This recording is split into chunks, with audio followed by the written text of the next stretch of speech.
Hey, it's me again. Good old me. Rather than lying in the bed, I'm hopefully at setting up my desk.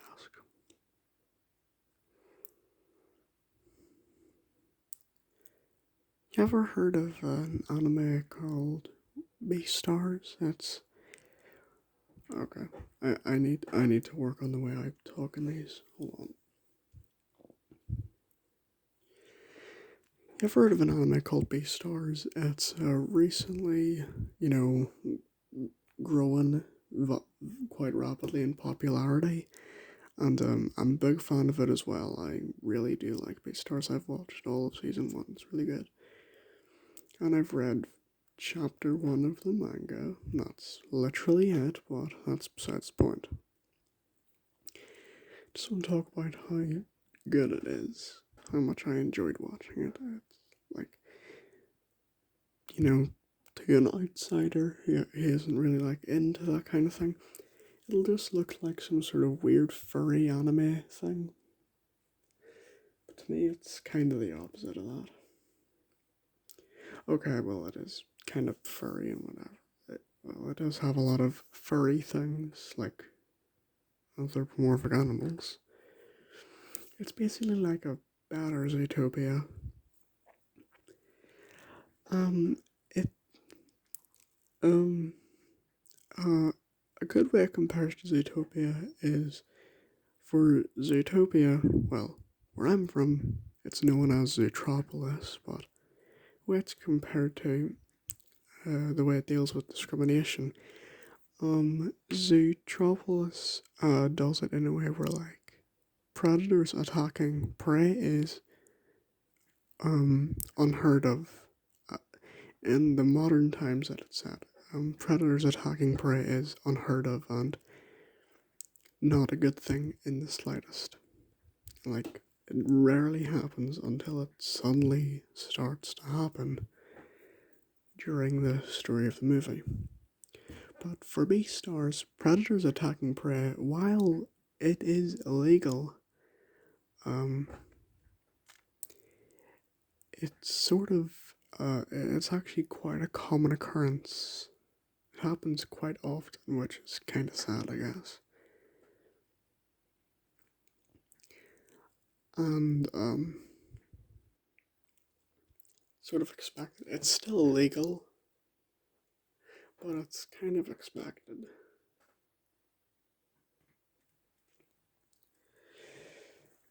Because, like, and okay, and a way to sort of combat the hunger of predators, there's something called the dark or the black market.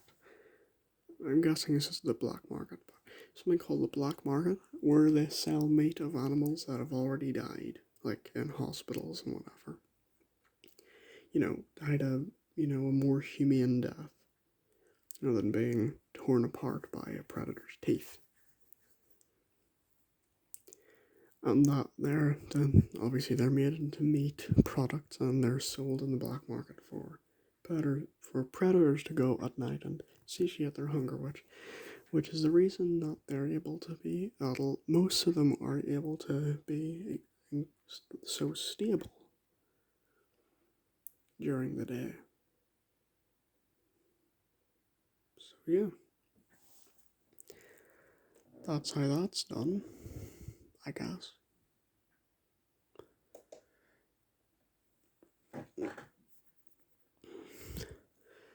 Like, I think it is really good. Like, it, despite being quite a typical anime, it's actually animated in a. It's actually animated in 3D with models and whatever. And I think that's really cool because they actually got to turn out. They actually got it to turn out well and normal and whatever, or even though it's 3D. Because a lot of animes and cartoons that try the whole 3D approach, that usually don't work. Especially anime, it usually doesn't work with when it comes to 3D. Sorry, I'm just I'm just tidying things away before I go to bed. I was just rendering out a video that I was making.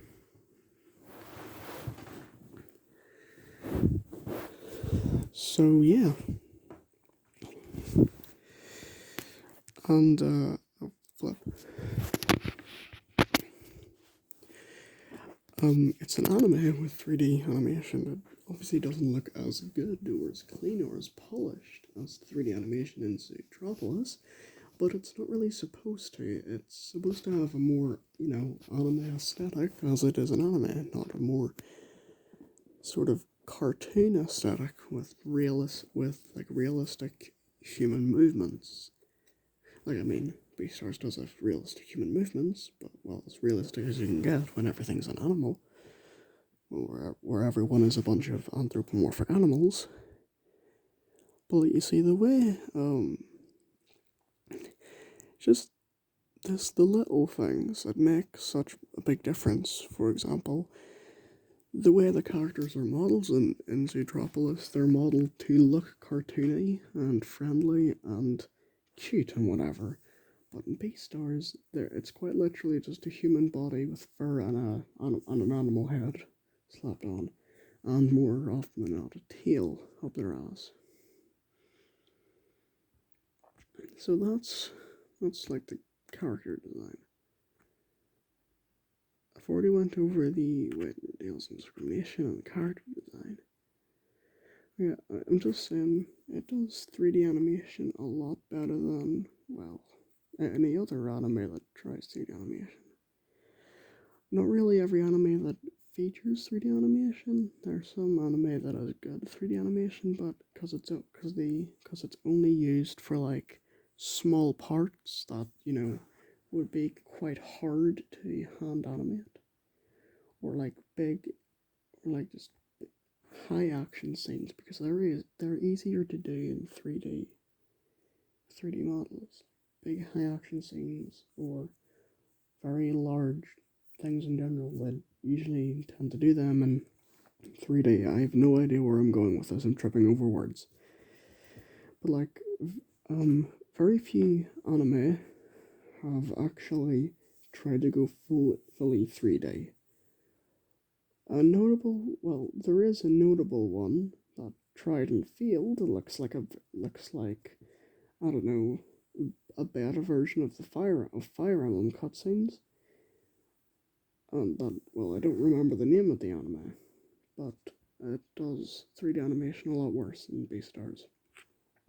Because like Beastars has so much organic and flowing movement, and the way the textures are like laid out in the 3D models, it looks like it's hand drawn. Like the eyes look hand drawn, and it just looks really cool. Zootopia, Zootropolis, Zootopia, I don't know, I'll probably bounce between them. But like, everything is 3D. There's practically no 2D. There's practically no 2D in the movie. Well, I guess except probably some certain background textures. Most likely just that. Just background stuff. And I can really see why, excuse me, 3D is becoming as prominent and popular as it is at the moment. I can tell why, because like 3D animation is a lot like 2D animation, despite the fact that they technically are so different. Because if it's done right, it looks amazing. If it's done poorly, it looks awful. It usually goes for everything, really. But like, another thing would be, whereas I was talking about, I'd say the main reason why 3D animation has become so prominent and popular over the years, especially recently, even like Pixar started doing it, and then Disney jumped on the bandwagon, started doing it themselves. So Disney became a 3D animation studio, and it was really just supposed to be Pixar shtick. But the reason why it's like 3D animation, especially now, is a lot cheaper and easier to make than 2D animation. Because 2D animation, you have to draw every frame. Well, for big companies or whatever, you have to draw every single frame, and a lot of the time it can take a lot of time and resources and whatever. But like, it's so much easier with 3D models, because you just go from you pose it and you pose it for one frame, you move to the next frame, pose it again, but a wee bit but slightly different, and you just keep making wee adjustments until you've got a good flowing like action, like let's say a punch. Like you start like with the arm a bit raised, and then you like every frame it reels back bit by bit, and then goes forward into whatever the person is punching. And depending on how fast the punch is, you can actually, you know, sort of speed up the process every frame or whatever, I don't know, but like moving it more, but like moving it further with every frame, causing it to appear to be moving faster. That's how frame by frame works. Obviously, it's pretty obvious.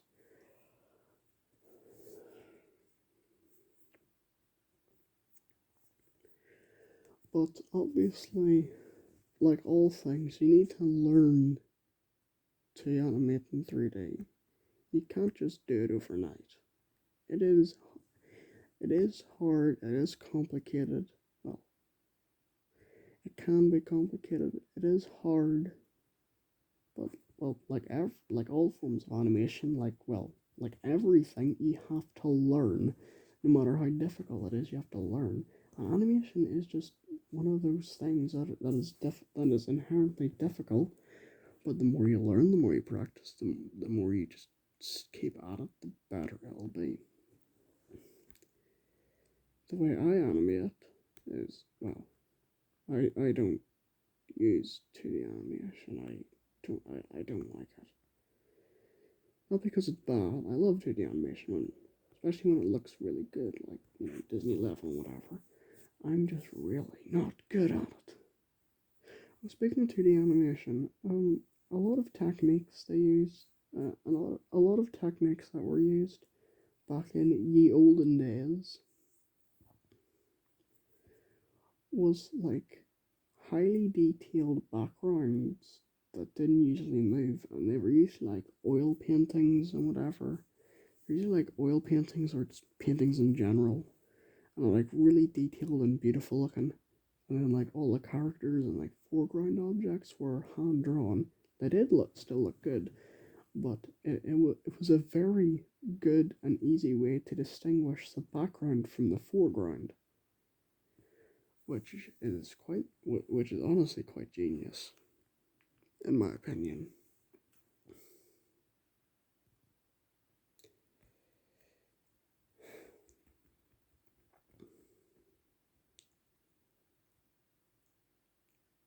I need to remember what I was gonna talk about. Oh yeah, I was mentioning I use a 3D animation tool for 3D animations. But a big problem with that is, well, there's two big problems. One is my laptop isn't very good and it's very laggy when using it, but I'm still able to figure out how to work it, kind of. But that sort of leads into the second reason why I really don't have any idea what I'm doing. Like, I mean, I can pose and move characters around and whatever, but what I cannot do is that whole frame by frame animation. I can't get the characters to, actually move. I'm not saying this out of like incompetent. Actually, no, I'm very incompetent when it comes to using it. Like, I just don't know how to get it to actually move. And when I say getting it to move, I mean, like, actually animating the character for the animation. So usually what I do is I just make a new shot and make a new pose. I just copy paste the shot and make a different pose each time. Obviously I move the angle, like how zoomed in it is, whatever for the actual shot, and then I change the pose for the character. And it's, it is, kind of time consuming. It took me around an hour to make a wee animate to make a pretty bad animation that was just over a minute, my longest one yet. Yeah, like a minute and like 25 seconds. It was my longest animation, I think. Not sure. And it took me about an hour when all I was doing was copying and pasting the same shot, but changing the the angle and the zoom and whatever for the actual shot, and then posing the character. And then I just sort of, whoops, I just hit the phone. Oh, by the way, just saying, I decided not to record this video with the earphone microphone. I just couldn't be bothered. So back on topic. I just like in the final shot, I just made it some sort of weird Lovecraftian creature from the pits of the underworld or whatever. And honestly, I just tried to make it look as cursed as possible. You can do that with the animation software with 3D animation software. I don't. I'm just saying I don't use Maya. I definitely cannot afford something like Maya. Maya is the name of an animation software. 3D animation tool software, whatever. I am definitely not able to afford Maya. But that's because I am technically still a flippin' child. I wouldn't call myself a child. I sure as hell act like one. It's more the fact that I'm not 18. Okay, I'm a minor. There we go. That's the right word. I am legally a minor. Generally means I can't I can't really work for a living yet. Well, I may not be, I may not be like 3. I'm on the I'm on the older side of a minor. But when I'm on the much older side of a minor, I can actually, if I'm like 16, I probably work for McDonald's or something. You never know. Granted, I'll most likely still be in school, but shush. We don't need to talk about that. So, you see, the reason why I'm sort of keeping certain details away and not mentioning certain things is because, well, I don't want people thinking that, I am like this person, I am that person, when I am in fact a different person. See, this channel was supposed to be, I probably explained it, but this channel is supposed to be a completely separate beast from my other channel. Just for me to vent and rant and whatever, and if somebody finds it and recognizes my voice from my other channel, don't mention anything. Just just don't say anything. I want the, like, it is just a place to talk. Literally, it is just a place to talk. I'm gonna retract the whole. I'm gonna sort of semi-retract the whole vent part, because like I'm not really venting. I'm just talking. But I guess that's kind of what venting is. So I'm gonna keep it in the description. But it's more just talking about stuff. And I want this channel to sort of have its own separate audience for people who actually find it and enjoy these videos. I'm pretty sure this should be part 3, so that's pretty good.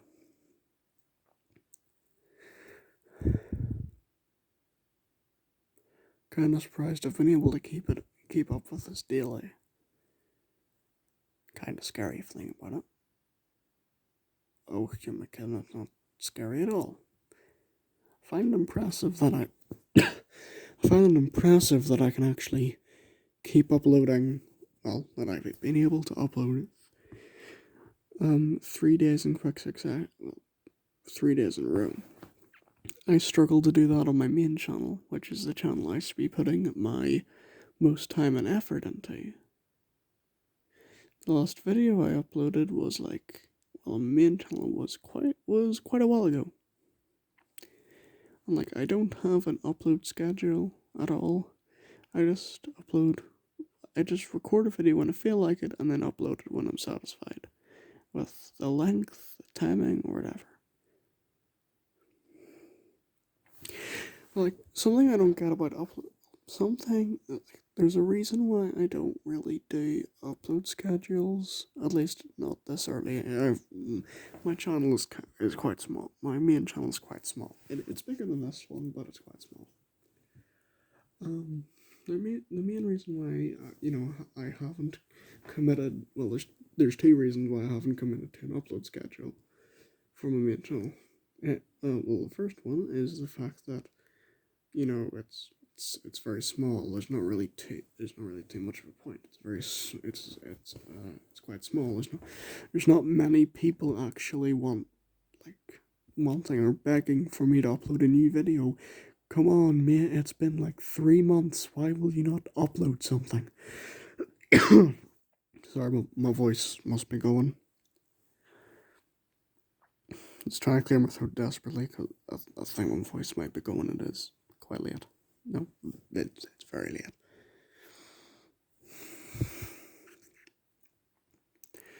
So, what I was trying to say was, I was talking about why I won't commit to an upload schedule. The second reason is the fact that especially now, I don't know what's going to happen. I can't tell the future. I am not some sort of greater being. I am a human.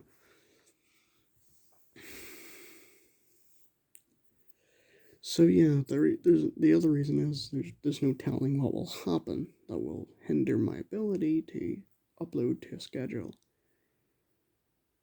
And well, yeah, there's also a couple smaller reasons, like finding what games to play, being motivated. I guess being motivated enough. Well, I'm usually motivated and willing to record videos. It's just remembering to do it. And it's also just finding a game to record and making sure it works properly. I don't know if you can hear it, but a car alarm just went off practically right outside my house, so it's really loud, really annoying. I don't know if you can hear that.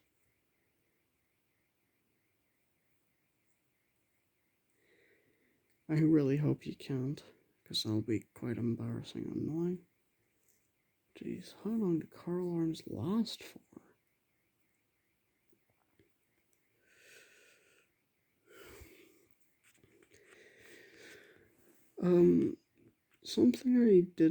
Something I meant to say at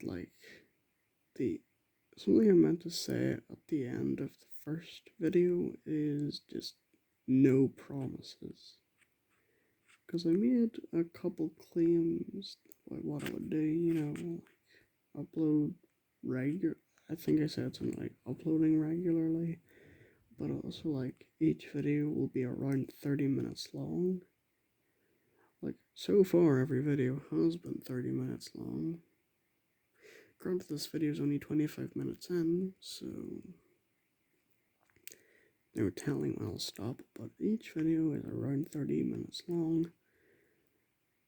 That's like sort of a claim I made, and I just want to reiterate, I just want to say no promises. I can't guarantee I'll have enough stuff to say or talk about for half an hour. So, yeah. By the way, do you know like radio communication, like Morse code and stuff like that? Okay, so something you can do is you can take this exam, which gives you your amateur radio license or something like that, and they would be known as radio hams. Basically means they can set up and own their own radio towers or whatever. They can't broadcast music or news or whatever, but they can use it to talk to other people around the world. Basically, it's kind of like social. It's basically it's a more primitive version of social media, and I think it's really interesting and cool. Because with a normal radio receiver, you can pick up a conversation two people are having across the world, basically.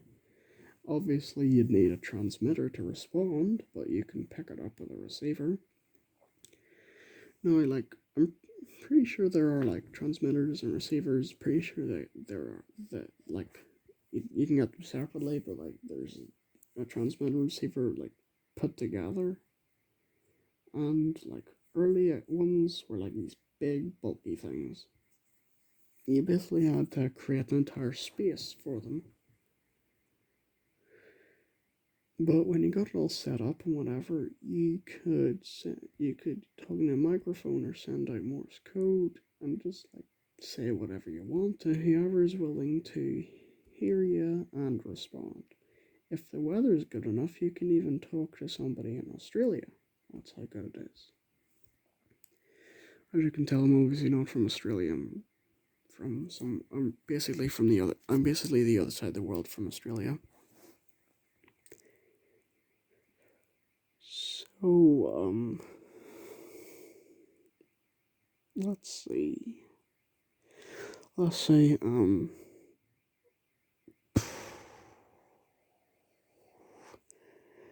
yeah,